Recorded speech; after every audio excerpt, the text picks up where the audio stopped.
Hi everybody, Miss Nancy here, and today I'm going to read a book called A House for Hermit Crab, and my friend Rosie. Rose, you ready to hear the book? I think she wants to hear it. So, A House for Hermit Crab. Time to move, said Hermit Crab one day in January. I've grown too big for this little shell. He had felt safe and snug in his shell, but now it was too snug. Hermit Crab stepped out of the shell and onto the floor of the ocean. But it was frightening out in the open sea without a shell to hide in. What if a big fish comes along and attacks me, he thought. I must find a new house soon. Early in February, Hermit Crab found just the house he was looking for. It was a big shell and strong. He moved right in, wiggling and waggling about inside to see how it felt. It felt just right. But it looks so, well, so plain, thought Hermit Crab.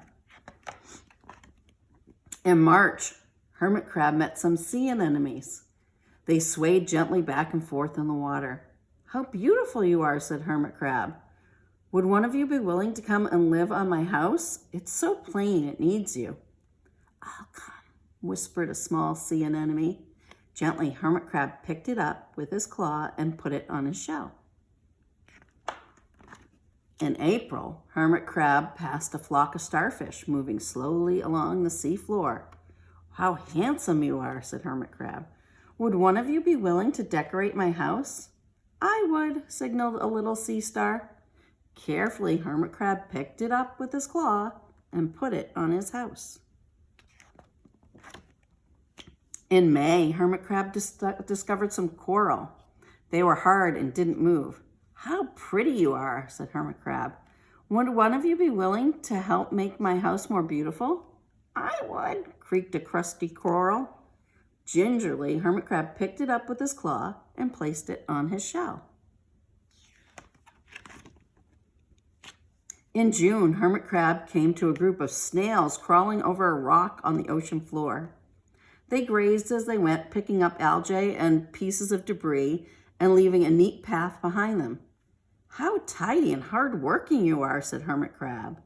Would one of you be willing to come and help clean my house? I would, offered one of the snails. Happily, Hermit Crab picked it up with his claw and placed it on his shell. In July, Hermit Crab came upon several sea urchins. They had sharp, prickly needles. Oh, how fierce you look, said Hermit Crab. Would one of you be willing to protect my house? I would, answered a spiky sea urchin. Gratefully, Hermit Crab picked it up with his claw and placed it on near his shell. It's right there. In August, Hermit Crab and his friends wandered into a forest of seaweed. It's so dark in here, thought Hermit Crab. How dim it is, murmured the sea anemone. How gloomy it is, whispered the starfish. How murky it is, complained the coral. I can't see, said the snail.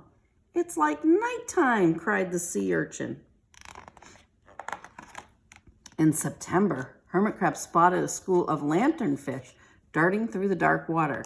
How bright you are, said Hermit Crab. Would one of you be willing to light up our house? I would, replied one lanternfish, and it swam over near the shell. In October, Hermit Crab approached a pile of smooth pebbles. How sturdy you are, said Hermit Crab. Would you mind if I rearranged you? Not at all, answered the pebbles. Hermit Crab picked them up one by one with his claw and built a wall around his shell. Now my house is perfect, cheered Hermit Crab. But in November, Hermit Crab felt his shell seemed a bit too small. Little by little over the year, Hermit Crab had grown. Soon he would have to find another, bigger home, but he had come to love his friends, the sea anemone, the starfish, the coral, the sea urchin, the snail, the lanternfish, and even the smooth pebbles. They had been so good to me, thought Hermit Crab. They were like family. How can I ever leave them? In December, a smaller hermit crab passed by. I have outgrown my shell, she said. Would you know of a place for me? I have outgrown my house too, answered Hermit Crab. I must move on. You're welcome to live here, but you must promise to be good to my friends. I promise, said the little crab. The following January, Hermit Crab stepped out and the little crab moved in. Couldn't stay in that shell forever, said Hermit Crab as he waved goodbye.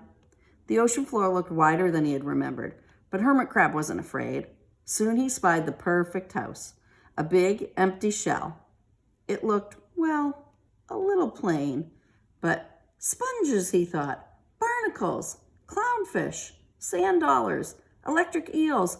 Oh, there are so many possibilities. I can't wait to get started.